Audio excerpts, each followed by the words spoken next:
Começa agora. Diário Econômico Original. Uma parceria entre o Banco Original e o Canal Rural, com uma análise das principais informações que impactam os mercados, a economia global e do Brasil. Apresentação Marco Caruso. Bom dia, hoje é terça-feira, 4/4/23 e esse é o seu Diário Econômico Original. Os ativos fecharam mistos aqui ontem. O dia foi de poucas novidades e cada um deles contou uma história diferente.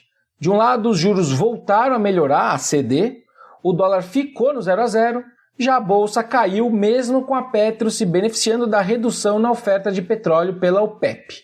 Aquele corte inesperado que eu comentei ontem, de 1 milhão de barris por dia, acabou levando o Brent a subir 6,5%, negociado já a $85 o barril.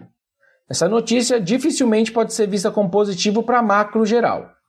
A redução traz uma percepção de demanda mais fraca por parte do cartel, realimenta de certa forma tensões geopolíticas, os países não lidam bem com petróleo para cima, pelo menos quem não produz, e piora o balanço de riscos dos BCs que começavam a desenhar uma pausa no ciclo de alta de juros.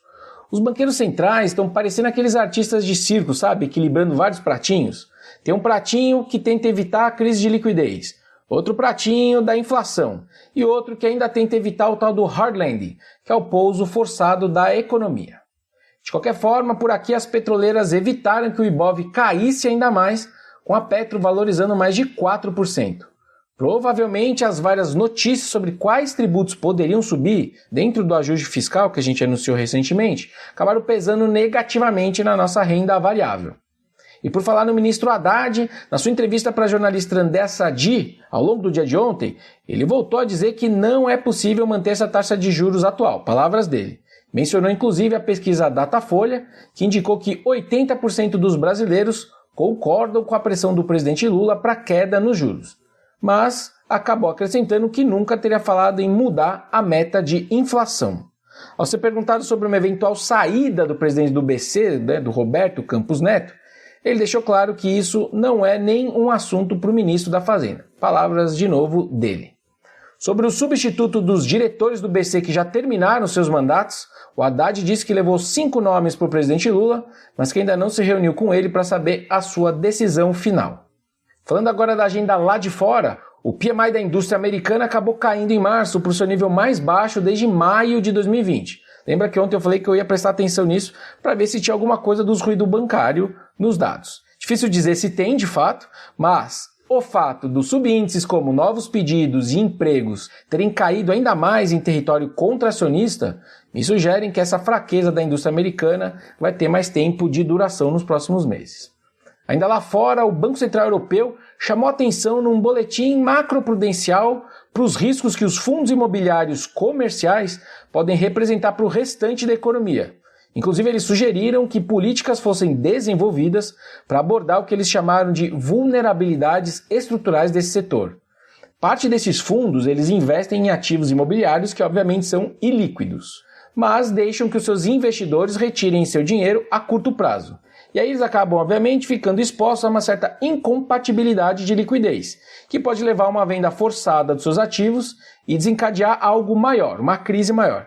Lembrando só que esse setor lá na Europa vale mais ou menos 1 trilhão de euros. Em março, o índice acionário do MSCI Europa de Real Estate, de grandes e médias empresas imobiliárias, caiu 14% e hoje está perto do seu nível mais baixo desde o início ali de 2009. Esse olhar mais crítico dos reguladores para esse setor reflete justamente a turbulência recente no setor bancário, que pode exacerbar as tensões nesse mercado imobiliário comercial. Aliás, esse é um setor que os Estados Unidos também têm olhado com mais cuidado. Vários desses bancos menores, regionais, têm bastante exposição ao imobiliário comercial. E esses títulos que eles têm na sua carteira, pelo menos até agora, não servem de colateral para as linhas de liquidez que o Fed tem dado. Ou seja, o banco não consegue usar como garantia para ter empréstimos junto ao BC americano. Bom, mas o lado positivo dessa história, digamos assim, é que o problema parece ainda concentrado nos escritórios, né, e não em outras linhas desse mercado. Ou seja, essas crescentes taxas de vacâncias que a gente tem visto nos escritórios, aliás, uma tendência até global, né, depois da Covid, ainda não tem aparecido em outras partes desse mercado. Vamos ver, vale ficar de olho. Bom dia, bons negócios e sorte sempre.